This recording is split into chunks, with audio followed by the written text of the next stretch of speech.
కొత్తేడాది మొదలై నెల అయిపోతుంది. మరి ఈ నెలలో సత్తా చాటుతామంటూ బరిలోకి దిగిన సినిమాలు నిజంగా సత్తా చాటాయా? పొంగల్ దంగల్లో దిగి గెలిచిన సినిమా ఏది? ఎవరు బాక్స్ ఆఫీస్ వద్ద సాలిడ్ సౌండ్ చేశారు? చూసేద్దామా? మొదట ప్రభాస్ హీరోగా వచ్చిన రాజాసాబ్ రికార్డ్ స్థాయి థియేటర్లలో విడుదలైంది. కానీ ఫలితం ఫ్లాప్. డిస్ట్రిబ్యూటర్స్, నిర్మాతలకు లాస్ వెంచర్స్. అదే సమయంలో చిరంజీవి హీరోగా మన శంకర వరప్రసాద్ గారి సినిమా వచ్చింది. అన్ని ఏరియాస్ లో హిట్, కొన్ని ప్రాంతాల్లో ఓవర్ఫ్లో. నైజాంలో 30 లక్షల మంది, ఓవర్సీస్ లో $4.5 మిలియన్ వసూళ్లు. మొత్తానికి సంక్రాంతి సీజన్ సిసలైన విజేతగా నిలిచింది సినిమా.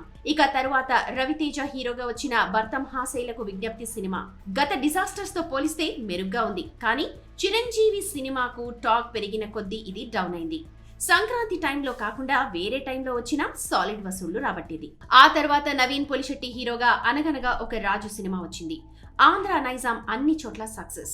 ఓవర్సీస్ లాభాలు పెద్దగా రాకపోయినా బ్రేక్ ఈవెన్ సాధించింది. కానీ హీరోయిన్ ని మార్చడం, రీషూట్స్ వల్ల బడ్జెట్ పెరిగింది అన్నది టాక్. ఇక చివరిగా వచ్చిన నారీ నారీ నడుమ మురారి సినిమా పెద్ద బజ్ లేకుండా వచ్చినప్పటికీ పాజిటివ్ టాక్ తెచ్చుకోవడం విశేషం. కానీ సమయానికి థియేటర్లు దొరకకుండా ఆపరేషన్ సక్సెస్, పేషెంట్ డెడ్ అన్న పరిస్థితి. ఇక జనవరి చివర్లో ఓం శాంతి శాంతి శాంతితో పాటు మరో 2 చిన్న సినిమాలు థియేటర్స్ లోకి వచ్చాయి. ఈ సినిమాలకు థియేటర్ల సమస్య లేకపోయినా కంటెంట్ లోనే కొన్ని కంప్లైంట్స్ ఉన్నాయి.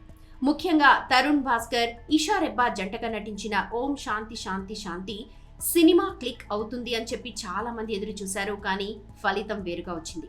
ఓవరాల్ గా చూసుకుంటే జనవరి బాక్స్ ఆఫీస్ లో మన శంకర వరప్రసాద్ గారి సినిమా తిరుగులేని విజయం సాధించింది. అలాగే అనగనగా ఒక రాజు, నారీ నారీ నడుమ మురారి సినిమాలు కూడా జనవరిలో సత్తా చాటాయన్నమాట. For more videos like this, subscribe Big TV channel.